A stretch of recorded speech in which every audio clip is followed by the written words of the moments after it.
এই মুহূর্তে যারা আপনারা আমার এই ভিডিওটি দেখছেন তাদের সবাইকে স্বাগত। আজকে আমি যে বিষয়টি নিয়ে কথা বলবো তা গত কিছুদিন যাবৎ বাংলাদেশে অনেক বেশি আলোচিত। তা হচ্ছে আগামী 26শে সেপ্টেম্বর নাকি বাংলাদেশের অর্ধেক মানুষ কোটিপতি হতে যাচ্ছে। আসলে ব্যাপারটা কি বা ঘটনাটাই কি, এর রহস্যটাই কি, সেই বিষয়টি আপনাদের সাথে তুলে ধরব। দেখেন, টেলিগ্রাম ভিত্তিক একটি গেমিং বটকে নিয়েই আসলে 26শে সেপ্টেম্বর এত আলোচনায়, যার নাম হচ্ছে হামস্টার কমব্যাট।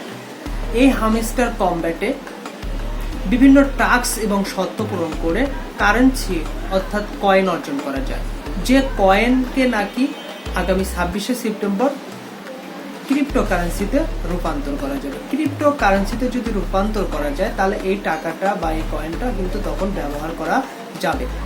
গত কয়েকদিন যাবত দেখা যাচ্ছে যে ফেসবুকে 1,46,000 মানুষ এই 26শে সেপ্টেম্বরকে কেন্দ্র করে পোস্ট দিয়েছে।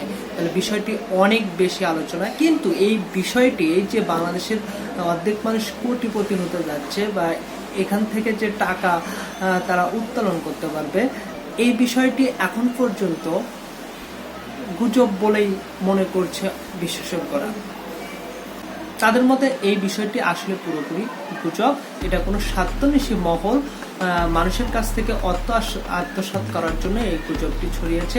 কেননা হামস্টারের এই বর্তমানে ফলোয়ার সংখ্যা হচ্ছে 300 মিলিয়ন। তাহলে এই 300 মিলিয়ন ফলোয়ারকে যদি $2 করেও দেওয়া হয় তাহলে কিন্তু $600 মিলিয়ন দিতে হবে, যা হিউজ পরিমাণ অ্যামাউন্ট। এত পরিমাণ অর্থ এই গেমসের নির্মাতারা দিতে পারবে কিনা তা কিন্তু অনেকেই প্রশ্ন তুলেছে। তাই অবশ্যই এ বিষয়ে সচেতন থাকুন এবং অন্যকেও সচেতন করুন। ধন্যবাদ।